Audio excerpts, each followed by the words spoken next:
Hello, this is wmpyr here to talk about swords. This was I guess, kind of a requested video from LadyWhirlwind, who is an amazing martial artist. Anyway, she, I guess, basically just wanted to hear my 2 cents about swords. So that's, I guess, what I'm going to do, whether it's European, Japanese, Chinese, or some other Asian style of martial art. As far as swords go, it's kind of interesting because in Eskrima, we train with the sticks. That's what we're known for. We're really known for sticks and knives, right? Eskrima, Kali, Arnis is known for that. I kind of feel like originally, historically, in the very beginning, it was probably the indigenous people, the Philippines, used something like a spear and a shield. That's my guess, right? And then maybe some kind of club. And by club, I don't just mean a stick. I think it was a lot more weaponized than that. It had stuff on it, almost like a mace or something. I imagine that it was wooden, and I wouldn't doubt it if it was almost like the Polynesian style, where it had like shark teeth or like spikes coming out of it or something along those lines, right? But yeah, I feel like that's what they used when the Spanish conquistadors came over. I think they started to learn and adopt the sword. Learn how to make the sword. That technology was something I don't think they had at the time. So once they saw that and they're like, we need to start making that, then I think it became sword and shield, right? And once they started doing sword and shield, later on, I think it just became sword because the tribal warfares and stuff, I think, started to dwindle down, and then it just became the sword.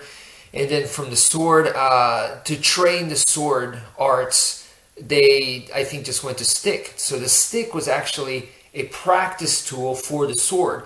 But then it became so popular that in some cases, the people that train in Filipino martial arts, they only train stick. They don't go to bladed weapons, So it became that popular that the stick itself became, it got so much credit, that it became a legitimate weapon on its own right, even though it originally started as a training weapon for the sword. So, yeah, me personally, even though Filipino martial arts, and that's what I focus on right now, even though, so basically it's kind of like a sword art,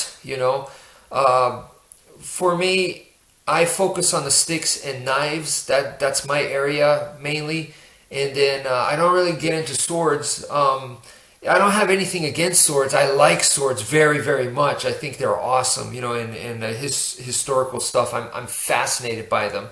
But actual training wise, I have limited training. I have trained with the wooden sword from the Japanese martial arts and stuff. And I have trained with a poor quality sword just to practice the sheathing and the drawing of the sword, iaido type stuff. So just for that purpose, I got a sword that comes with all that. But the sword blade quality is very, very poor. As far as like what kind of swords do I recommend, I don't have any swords, but from what I've seen and what I personally would buy myself would be cold steel. I really, really don't like their marketing tactic, but as far as the swords go, I think for the price, they look really, really good to me. They look functional, and then you can see tons of reviews. People say, like, even if it doesn't come razor sharp out of the box, you could always sharpen it yourself. And I don't know. It seems like the cold steel swords are a safe bet, good quality for the buck. That's what I would go for personally. As far as any other website is concerned, I really don't know. I'm just saying what I would do, and then, but for me personally, this is what I use. Okay, is the machete. This is the Sogfari from Sog, and it's a combat machete. So you got some lanyard holes, and then you also have here's the other lanyard holes. Yeah, so you got some lanyard holes. You have this thing at the bottom right here. Yeah, there you go. This would make a brutal scraper. So what I like about it is I could do yard work with this thing, and I kind of feel like the machete is the modern day sword. So I could still practice my martial arts with this, yet at the same time I could use this for home defense. I could use it for gardening. I could use it for bushcraft, wilderness survival type stuff. So I like, I like this a lot. Can you use an actual sword for all the things that I've mentioned? Yeah, absolutely. I think you can, and I think people in the past did. It's just that it's pretty extreme, and if you're walking around with a sword, you're definitely going to catch some attention. If you're walking around with a machete in the right place, I don't think you're not going to look out of place. You know what I mean? So I like the machete in that case for me. This is where I go to. If I were to buy another bladed weapon, it would probably be a machete, a tomahawk. Once again, something that could cross over into wilderness survival and gardening and yet home defense and martial arts as well. So that's just me, my personal preference. I don't think that a machete is superior to a sword.